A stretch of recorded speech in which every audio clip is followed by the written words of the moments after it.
Hi friends, welcome back to my YouTube channel. ಶ್ರೀಮಾತ್ರಿ ನಮಃ. ಎಲ್ಲರಿಗೂ ನಮಸ್ಕಾರಗಳು. ಮೇಷರಾಶಿಯವರೇ, ನೀವು ಸಂಪೂರ್ಣವಾಗಿ ಮರೆತ ಅಥವಾ ನಿಮ್ಮ ಜೀವನದಿಂದ ಬಲವಂತವಾಗಿ ದೂರವಿಟ್ಟ ಮಹಿಳೆ ಮತ್ತೆ ನಿಮ್ಮ ಜೀವನಕ್ಕೆ ಕಾಲಿಡುತ್ತಿದ್ದಾಳೆ.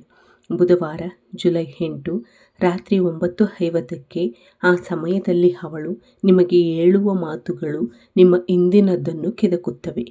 ಅವಳು ಯಾರು ಮತ್ತು ಅವಳು ಈಗ ಏಕೆ ಹಿಂತಿರುಗುತ್ತಿದ್ದಾಳೆ? ಅವಳು ಹೇಳಲಿರುವ ರಹಸ್ಯವನ್ನು ತಿಳಿದರೆ ನೀವು ಖಂಡಿತವಾಗಿಯೂ ಆಶ್ಚರ್ಯಚಕಿತರಾಗುವಿರಿ. ಆ ಮಹಿಳೆಯಿಂದಾಗಿ ಇಂದು ರಾತ್ರಿ ನಿಮ್ಮ ಜೀವನದಲ್ಲಿ ಏನಾಗಲಿದೆ? ನಿಮ್ಮ ಜೀವನದಲ್ಲಿ ದೊಡ್ಡ ತಿರುವು, ಅಂದರೆ ದೊಡ್ಡ ತಿರುವು ಬರುವ ಸಾಧ್ಯತೆ ಇದೆಯೇ? ಹೌದು. ಹಾಗಾದರೆ ಈ ವಿಡಿಯೋವನ್ನು ಎಲ್ಲಿಯೂ ಬಿಟ್ಟು ಬಿಡದೆ ಕೊನೆಯವರೆಗೂ ನೋಡಿ. ಆಗ ನಿಮಗೆ ಎಲ್ಲವೂ ಅರ್ಥವಾಗುತ್ತದೆ. ಇನ್ನು ತಡ ಮಾಡದೆ ವಿಡಿಯೋದಲ್ಲಿ ಮುಂದುವರಿಯೋಣ. ಈ ರಾಶಿಯವರು ಯಾವಾಗಲೂ ಇಂದಿನದನ್ನು ಗೌರವಿಸುತ್ತಾರೆ. ಅವರು ಸಣ್ಣ ತಪ್ಪುಗಳನ್ನು ಸಹ ಖಂಡಿತವಾಗಿಯೂ ಕ್ಷಮಿಸುತ್ತಾರೆ. ನೀವು ಇತರರಿಗೆ ಇನ್ನೊಂದು ಅವಕಾಶ ನೀಡಲು ಎಂದಿಗೂ ಹಿಂಜರಿಯಬಾರದು. ಆದರೆ ಈ ಒಳ್ಳೆಯತನ, ಈ ಒಳ್ಳೆಯ ಕಾರ್ಯ ಕೆಲವೊಮ್ಮೆ ನಿಮ್ಮ ಮನಸ್ಸಿನ ಶಾಂತಿಯನ್ನು ಹಾಳು ಮಾಡುತ್ತದೆ. ಮುರಿದ ಸಂಬಂಧವು ಮತ್ತೆ ಸಂತೋಷವಾಗುತ್ತದೆಯೇ ಅಥವಾ ಅದು ಹಳೆಯ ಗಾಯಗಳನ್ನು ಮರಳಿ ತರುತ್ತದೆಯೇ? ಅವಳು ಎಚ್ಚರಗೊಳ್ಳುತ್ತಾಳೆ. ಈಗ ನೀವು ಚಿಂತೆಗೊಳಗಾಗುವುದು ತುಂಬ ಸಹಜ. ಏಕೆಂದರೆ ಆ ಮಹಿಳೆಯೊಂದಿಗೆ ನೀವು ಹಿಂದೆ ಅನುಭವಿಸಿದ ಅನುಭವಗಳು, ಕೆಲವು ಕಹಿ ನೆನಪುಗಳು, ಕೆಲವು ಬೆಳಕಿನ ಗುರುತುಗಳು ನಿಮಗೆ ಇನ್ನೂ ನೆನಪಿದೆ.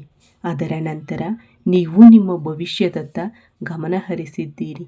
ಆದರೆ ಅವಳು ಇದ್ದಕ್ಕಿದ್ದಂತೆ ನಿಮ್ಮ ಜೀವನವನ್ನು ಮತ್ತೆ ಪ್ರವೇಶಿಸಿದಾಗ ಅಲ್ಲಿ ಏನೋ ದೊಡ್ಡದು ಅಡಗಿದೆ ಎಂದು ನೀವು ಅರ್ಥ ಮಾಡಿಕೊಳ್ಳಬೇಕು. ಇದು ಕೇವಲ ಶುಭಾಶಯವಲ್ಲ, ಆದರೆ ನಿಮ್ಮ ಜೀವನದ ಹಾದಿಯನ್ನು ಬದಲಾಯಿಸುವ ಸಂದೇಶ. ವಿಶೇಷವಾಗಿ ಈ ಜುಲೈ 8ರಂದು ಬುಧವಾರ ರಾತ್ರಿ 9:50 ಫೋನ್ ಅಥವಾ ಮೆಸೇಜ್ ಮೂಲಕ ನಿಮ್ಮನ್ನು ಭೇಟಿಯಾಗಲು ಅವಳು ನಿಮ್ಮನ್ನು ಕೇಳುತ್ತಾಳೆ. ಅವಳು ಬರಲು ಕಾರಣವೆಂದರೆ ಅವಳ ಜೀವನದಲ್ಲಿ ಈಗ ನೀವು ಮಾತ್ರ ಪರಿಹರಿಸಬಹುದಾದ ದೊಡ್ಡ ಸಮಸ್ಯೆ ಇದೆ, ಅಥವಾ ಅವಳು ಇಂದು ನಿಮ್ಮ ಬಗ್ಗೆ ಸತ್ಯವನ್ನು ತಿಳಿದಿದ್ದಾಳೆ. ಅದಕ್ಕಾಗಿ ಅವಳು ನಿಮ್ಮಲ್ಲಿ ಕ್ಷಮೆಯಾಚಿಸಲು ಬರುತ್ತಾಳೆ. ಅವಳು ಹೇಳುವುದೇನೆಂದರೆ, ನಾನು ಇಷ್ಟು ವರ್ಷಗಳಿಂದ ನಿಮ್ಮನ್ನು ತಪ್ಪಾಗಿ ಅರ್ಥ ಮಾಡಿಕೊಂಡಿದ್ದೆ ಮತ್ತು ಈಗ ನನ್ನ ತಪ್ಪನ್ನು ನಾನು ತಿಳಿದುಕೊಂಡಿದ್ದೇನೆ. ಇದನ್ನು ಕೇಳಲು ಸಂತೋಷವಾಗಿದ್ದರೂ ಅವಳು ನಿಮ್ಮೊಂದಿಗೆ ಪ್ರಮುಖ ಆಸ್ತಿ ಅಥವಾ ಯೋಜನೆಯನ್ನು ಹಂಚಿಕೊಳ್ಳಲು ಇದರ ಹಿಂದೆ ಇದ್ದಾಳೆ. ಅವಳು ಹಂಚಿಕೊಳ್ಳಲು ಬಯಸುತ್ತಾಳೆ. ಆ ರಾತ್ರಿ ಅವಳು ಹೇಳುವ ಮಾತು ನಿಮ್ಮ ಇಂದಿನ ಕೆಲವು ತಪ್ಪು ತಿಳುವಳಿಕೆಗಳನ್ನು ನಿವಾರಿಸುತ್ತದೆ. ನಿಮ್ಮ ಕಷ್ಟಗಳು ಮತ್ತು ಅವಳ ತಪ್ಪು ತಿಳುವಳಿಕೆಗಳ ನಡುವಿನ ಸಂಬಂಧ ಆ ದಿನ ಬಹಿರಂಗಗೊಳ್ಳುತ್ತದೆ. ನೀವು ಅವಳನ್ನು ನೋಡಿದಾಗ ಮೊದಲು ಕೋಪಗೊಳ್ಳುತ್ತೀರಿ ಮತ್ತು ನಂತರ ನೀವು ಅವಳ ಪರಿಸ್ಥಿತಿಯನ್ನು ನೋಡಿದಾಗ ಖಂಡಿತವಾಗಿಯೂ ಬೇರ್ಪಡುತ್ತೀರಿ. ಇದು ನಿಮ್ಮ ಜೀವನದಲ್ಲಿ ಒಂದು ಅಧ್ಯಯನವನ್ನು ತರುತ್ತದೆ. ನಿಮ್ಮ ಮನಸ್ಸು ರಾತ್ರಿ ಇಡೀ ಆಲೋಚನೆಗಳಿಂದ ತುಂಬಿರುತ್ತದೆ ಮತ್ತು ಈ ರೀತಿ ಮಾತನಾಡುವ ಈ ಕ್ಷಣದಲ್ಲಿ ನೀವು ಈಗಾಗಲೇ ನಿಮ್ಮ ಜೀವನದಲ್ಲಿ ಮುಂದುವರೆದಿದ್ದೀರಿ. ಅವಳು ತನ್ನ ಪ್ರಶ್ನೆಗಳಿಗೆ ಉತ್ತರಿಸಲು ನಿಮ್ಮನ್ನು ಕೇಳುತ್ತಾಳೆ. ಪ್ರಶ್ನೆಗಳಿಗೆ ಯಾವ ರೀತಿಯ ಉತ್ತರಗಳನ್ನು ನೀಡಬೇಕೆಂದು ನಿಮಗೆ ಸ್ವಲ್ಪ ಗೊಂದಲವಾಗಬಹುದು. ಯಾವುದು ಸರಿ, ಯಾವುದು ತಪ್ಪು ಎಂದು ನಿಮಗೆ ತಿಳಿಯುವುದಿಲ್ಲ. ನೀವು ಪ್ರಯತ್ನಿಸಿದರೆ ನಿಮಗೆ ಒಳ್ಳೆಯದು ಅಥವಾ ಕೆಟ್ಟದ್ದು ಸಂಭವಿಸುತ್ತದೆಯೇ ಎಂದು ನೀವು ಯೋಚಿಸದೇ ಇರಬಹುದು, ಮತ್ತು ಅದರ ಹಿಂದೆ ಯಾವುದೇ ಪಿತೂರಿ ಇದೆಯೇ ಎಂದು ನೀವು ಯೋಚಿಸದೇ ಇರಬಹುದು. ಆದರೆ ನೀವು ನಂತರ ಅದರ ಬಗ್ಗೆ ಯೋಚಿಸಿದಾಗ ನಿಮ್ಮ ವಿರುದ್ಧ ಏನೋ ಪಿತೂರಿ ಇದೆ ಎಂದು ನಿಮಗೆ ಅನಿಸಬಹುದು. ಕೆಲವೊಮ್ಮೆ ನಾನು ಅಂತಹ ವ್ಯಕ್ತಿಯಲ್ಲ, ನಾನು ಯಾವಾಗಲೂ ಪರಿಪೂರ್ಣ ಎಂಬ ಆಲೋಚನೆಯು ನಿಮ್ಮ ಮನಸ್ಸಿಗೆ ಬರುತ್ತದೆ. ಬಲವಂತವಾಗಿ ಹಿಂತಿರುಗುವುದು ಅದರಿಂದ ಪ್ರಾರಂಭವಾಗುತ್ತದೆ. ಅವಳು ಹಿಂತಿರುಗಲು ಕೆಲವು ಪ್ರಮುಖ ಕಾರಣಗಳಿವೆ. ಅವುಗಳಲ್ಲಿ ಪ್ರಮುಖವಾದದ್ದು ಅವಳು ಹಿಂತಿರುಗಿಕೊಳ್ಳಲು ತೆಗೆದುಕೊಳ್ಳುವ ಸಮಯ ಮತ್ತು ಪಶ್ಚಾತ್ತಾಪ. ನೀವು ಜೀವನದಲ್ಲಿ ಬೆಳೆದಂತೆ ಅವಳು ತನ್ನ ತಪ್ಪುಗಳನ್ನು ಅರಿತುಕೊಳ್ಳುತ್ತಾಳೆ ಮತ್ತು ನಿಮ್ಮ ಸಹಕಾರವನ್ನು ಬಯಸುತ್ತಾಳೆ. ಒಂದು ರೀತಿಯಲ್ಲಿ ನಿಮ್ಮಲ್ಲಿರುವ ಒಳ್ಳೆಯತನವು ಅವಳನ್ನು ನಿಮ್ಮ ಬಳಿಗೆ ಹಿಂತಿರುಗಿಸಿದೆ.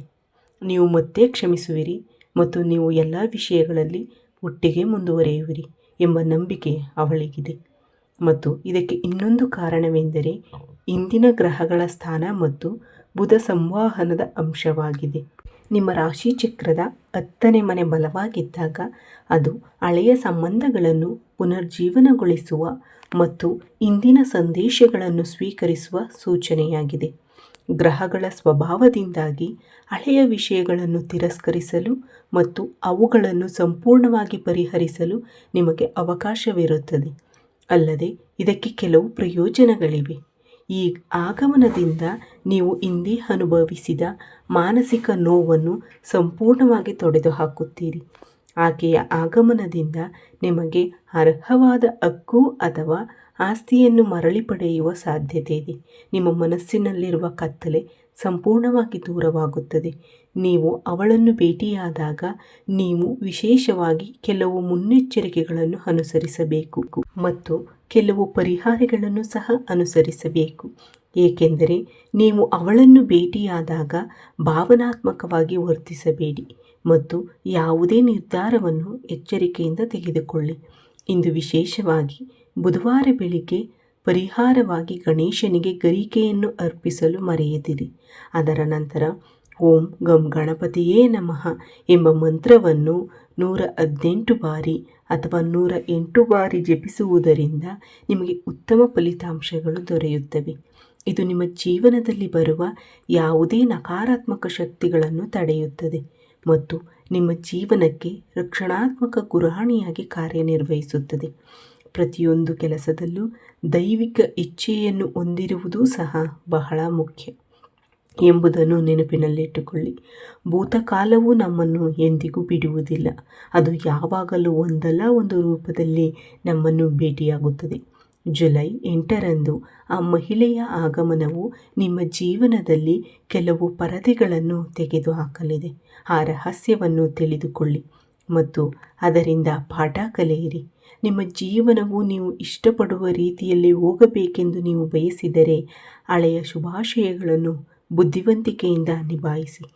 ಆಗ ಮಾತ್ರ ನೀವು ನಿಮ್ಮ ಜೀವನದಲ್ಲಿ ಕೆಲವು ನಷ್ಟಗಳು, ಕೆಲವು ತೊಂದರೆಗಳಿಂದ ಹೊರಬರಲು ಸಾಧ್ಯವಾಗುತ್ತದೆ. ನಿಮ್ಮ ಜೀವನದಲ್ಲಿ ಅನಿರೀಕ್ಷಿತ ಬದಲಾವಣೆಗಳು ಬರುವುದರಿಂದ ನೀವು ಈ ವಿಡಿಯೋವನ್ನು ಇಷ್ಟಪಟ್ಟಿದ್ದೀರಿ ಮತ್ತು ನೀವು ಜಾಗರೂಕರಾಗಿರುತ್ತೀರಿ ಎಂದು ನಾನು ಭಾವಿಸುತ್ತೇನೆ. ನೀವು ಈ ವಿಡಿಯೋವನ್ನು ಇಷ್ಟಪಟ್ಟರೆ ಲೈಕ್ ಮಾಡಿ ಮತ್ತು ನಿಮ್ಮ ಫ್ರೆಂಡ್ಸ್ ಆ್ಯಂಡ್ ಫ್ಯಾಮಿಲಿ ಜೊತೆಗೆ ಹಂಚಿಕೊಳ್ಳಲು ಮರೆಯದಿರಿ. ನಮ್ಮ ಚಾನಲ್ಗೆ ಸಬ್ಸ್ಕ್ರೈಬ್ ಆಗಿ. ನಾವು ಖಂಡಿತವಾಗಿಯೂ ಮತ್ತೊಂದು ವಿಡಿಯೋದೊಂದಿಗೆ ಮತ್ತೆ ಭೇಟಿಯಾಗೋಣ. ಈ ವಿಡಿಯೋ ವೀಕ್ಷಿಸಿದ ಎಲ್ಲ ವೀಕ್ಷಕರಿಗೂ ನನ್ನ ಹೃತ್ಪೂರ್ವಕ ಧನ್ಯವಾದಗಳು.